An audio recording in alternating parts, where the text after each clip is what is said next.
Assalamualaikum warahmatullahi wabarakatuh.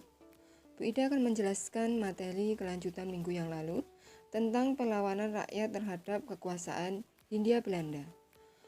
Perlawanan terhadap penjajahan pemerintahan kolonial Belanda terjadi di berbagai daerah yang ada di Indonesia. Berikut beberapa contoh perlawanan rakyat Indonesia terhadap pemerintahan kolonial Belanda. Yang pertama yaitu perlawanan terhadap pemerintahan kolonial Belanda, Perang Tondano, perlawanan Patimura, Perang Patri, Perang Diponegoro, Perang Puputan, Perang Banjar, Perang Aceh, dan Perang Batak. Mari kita jelaskan satu persatu. Yang pertama, Perang Tondano terjadi tahun 1808 sampai 1809 yang melibatkan orang Minahasa di Sulawesi Utara dan kolonial Belanda pada permulaan abad 19. Latar belakangnya, rakyat menentang kebijakan Belanda merekrut orang-orang Minahasa menjadi serdadu. Strategi yang dilakukan oleh Belanda membendung Sungai Tembelan untuk membanjiri permukiman penduduk Minahasa. Jalannya perang berlangsung hingga Agustus 1809 dan rakyat Minahasa meraih kemenangan. Mengapa strategi Belanda membendung Sungai Tembelan? Justru senjata makan tuan, air sungai yang meluap mempersulit gerakan pasukan Belanda. Yang kedua, perlawanan Patimura. Latar belakang terjadinya peperangan ini, Belanda memonopoli perdagangan rempah-rempah, menetapkan pajak tanah ladrente yang tinggi, memindahkan penduduk untuk menjadi tenaga kerja rodi, dan persoalan pelayaran Hongi. Hanya perlawanan, pada 15 Mei 1817, rakyat Maluku membakar perahu-perahu Belanda. Pasukan Patimura berhasil menduduki benteng Dürstede.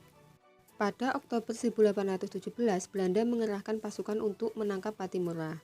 Belanda menawarkan hadiah 1000 gulden kepada siapa saja yang mampu menangkap Patimura dan 500 gulden bagi yang berhasil menangkap tokoh perlawanan lainnya. Selanjutnya, Belanda menangkap Patimura, Anthony Lebok, Thomas Patiwel, dan Raja Tiao.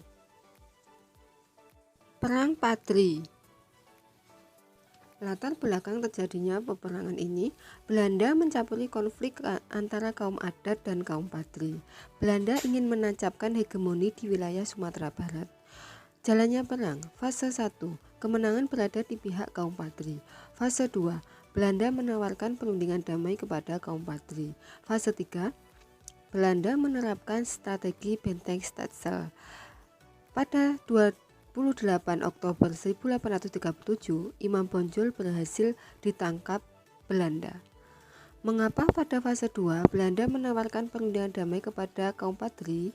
Belanda harus menghadapi perlawanan Pangeran Diponegoro. Perang Diponegoro ini terjadi karena campur tangan Belanda dalam urusan politik Kerajaan Yogyakarta. Latar belakangnya, kehidupan rakyat yang semakin menderita akibat praktek eksploitasi Belanda, pematokan tanah milik Pangeran Diponegoro di Tegarejo tanpa izin. Jalannya perang, pasukan Diponegoro menerapkan strategi dan mendapat dukungan penuh dari rakyat dan para ulama. Akhir perang, Belanda menerapkan strategi benteng Stetsel. Akibatnya, satu persatu daerah pertahanan Pangeran Diponegoro jatuh ke tangan Belanda, dan Pangeran Diponegoro ditangkap saat berunding di Magelang.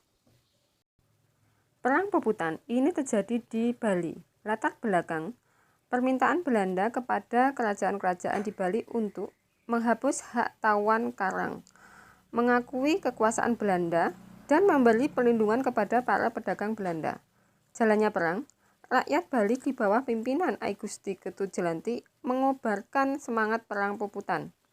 Belanda mengerahkan ekspedisi militer terhadap rakyat Bali. Apa yang dimaksud dengan perang Puputan? Perang hingga titik darah penghabisan untuk mempertahankan tanah Bali. Akhir perang, peperangan dimenangkan Belanda setelah berhasil merebut benteng Jagaraga. Selanjutnya adalah Perang Banjar. Perang ini terjadi karena campur tangan Belanda terhadap kerajaan Banjarmasin. Pangeran Antasari adalah tokoh penting dalam Perang Banjar. Perang Banjar ini terjadi karena Belanda menghapus Kesultanan Banjar pada 1860. Pasukan Banjar mengobarkan semangat perang fi sabilillah. Belanda ikut campur dalam pemerintahan Kesultanan Banjar dengan mengangkat Pangeran Tajidillah sebagai Sultan Banjar. Namun rakyat tidak setuju akan pengangkatan ini karena ibu Pangeran Tamjidillah bukan keturunan bangsawan Kesultanan Banjar. Perang Aceh, ini ada Cut Nyak-dien, Cut Mutia, Tengku Umar ya, tokoh-tokohnya. Latar belakang Belanda membatalkan Traktat London. Traktat itu adalah perjanjian. Belanda berambisi menguasai Aceh. Jalannya perlawanan. Fase 1, pasukan Aceh berhasil membunuh Jenderal Kolher, yang mana akhirnya Masjid Raya bisa diambil kembali. Fase 2, Belanda mengutus Snorkhorkhunye. Fase 3, Belanda berhasil menaklukkan perlawanan rakyat Aceh. Yang terakhir adalah Perang Batak. Tokohnya ada Sisingamaraja 12. Latar belakang terjadinya perang, Belanda berniat menguasai Tapanuli. Kekhawatiran rusaknya tatanan tradisional masyarakat Tapanuli, salah satunya kristenisasi. Jalannya perang, Sisingamaraja 12 dan pasukannya menerapkan strategi perang gerilya. Belanda mendatangkan bantuan pasukan dari berbagai daerah. Akhir perang, Belanda melakukan penyisiran di Tapanuli. Pada 17 Juni 1907, Sisingamaraja 12 wafat dalam pertempuran. Demikianlah perlawanan rakyat terhadap kekuasaan kolonial Belanda yang ada di Indonesia. Terima kasih, kalian bisa cari literatur lain untuk menambah wawasannya di LKS, buku, maupun di Google. Wassalamualaikum warahmatullahi wabarakatuh.